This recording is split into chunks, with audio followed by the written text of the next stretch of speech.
Dear students, आपने thumbnail में पढ़ा कि मेटल और एसिड, बेस और मेटल ये दोनों एक दूसरे के साथ कैसे रिएक्ट करते हैं। चलिए, लेबोरेटरी में तो हमारे पास बेस है, एसिड है, मेटल सब मिल जाएगा, लेकिन क्या आपको पता है डेली लाइफ में भी ऐसे बहुत सारे एग्जांपल्स हैं जहाँ पर मेटल एंड एसिड और मेटल एंड बेस एक दूसरे के साथ रिएक्शन करते हैं।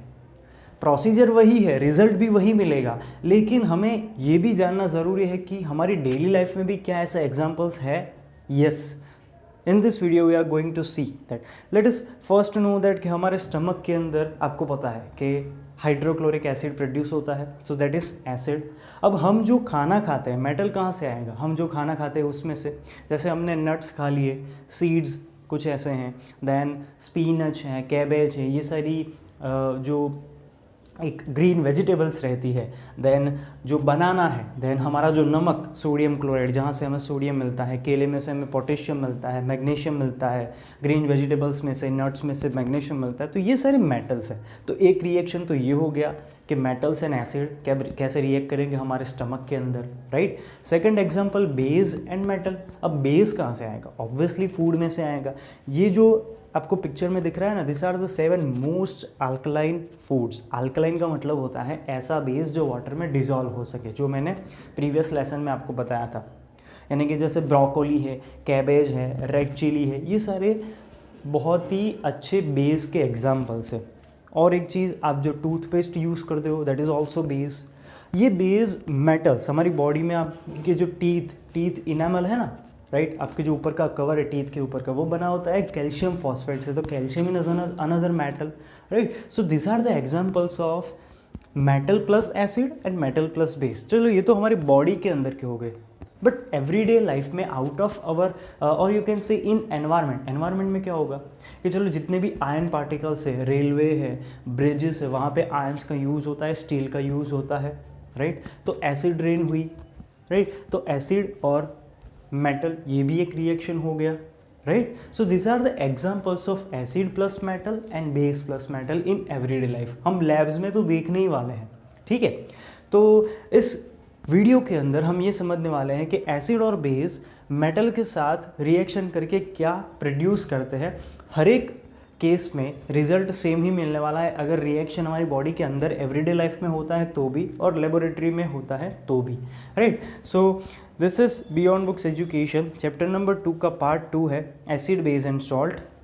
आई am your friend Drumil and you are watching Beyond Books Education. अगर कोई न्यू स्टूडेंट्स है तो आई विल रिक्वेस्ट कि आप प्लीज़ सब्सक्राइब कर दीजिए, और प्रीवियस लेसन्स अगर नहीं देखे तो ज़रूर देख लीजिए, right. So let's start with our first point, that is के how acid and base react with metal. In this we will first look at acid plus metal reaction. Now अब यहाँ पे जो हम रिएक्शन समझने वाले हैं वो सब लेबोरेटरी के होंगे, राइट। कि लेबोरेटरीज में जो मटेरियल अवेलेबल है उसके हिसाब से हम समझेंगे कि जो आप अपने खुद की लेबोरेटरी में या तो स्कूल में परफॉर्म कर सकें।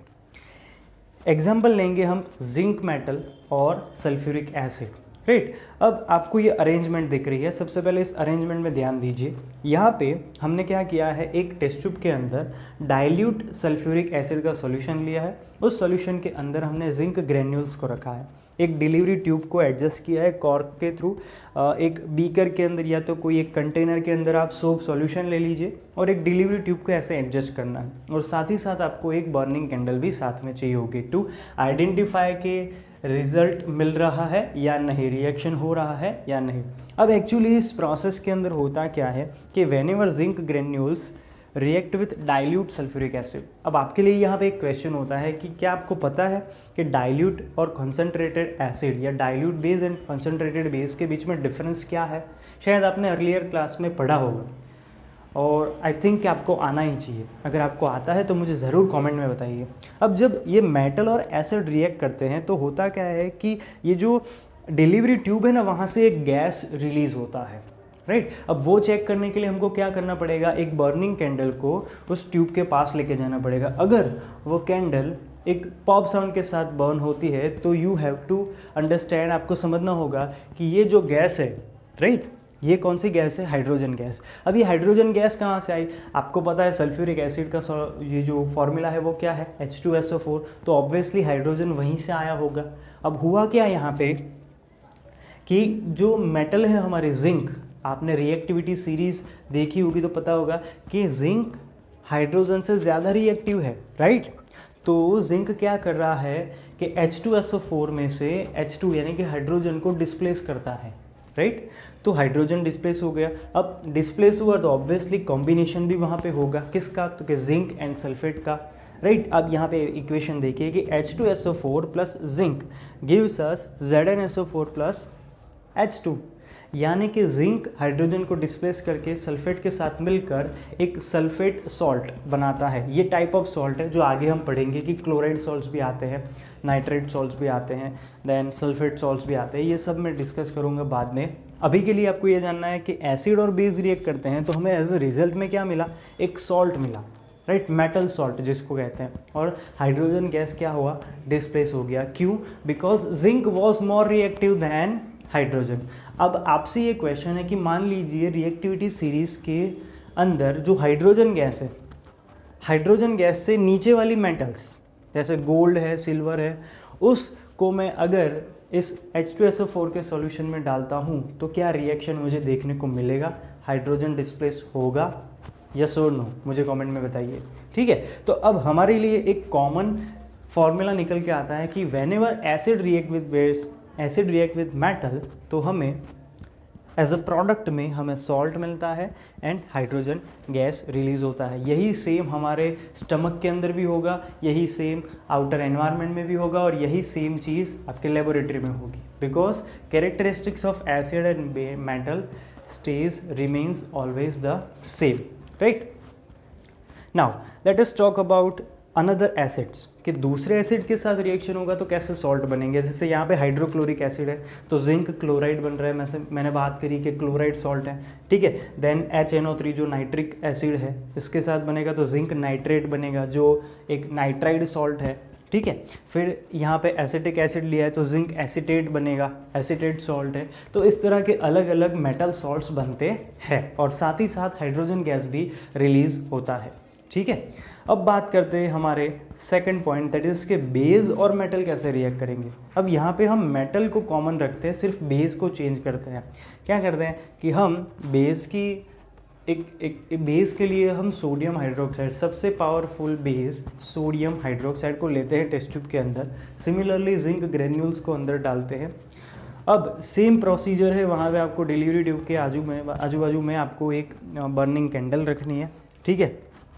अब आप देखोगे क्या होगा कि जिंक जब सोडियम हाइड्रोक्साइड के साथ रिएक्शन करेगा तो वो जो कैंडल है ना, सिमिलरली एसिड के साथ जैसे हुआ था वैसे ही एक पॉप साउंड के साथ बर्न होगी। सो आपको क्या समझना है, ये गैस कौन सा है, हाइड्रोजन, बिकॉज हाइड्रोजन की प्रॉपर्टी होती है ना, एक एक्सप्लोजन के साथ जलता है, राइट।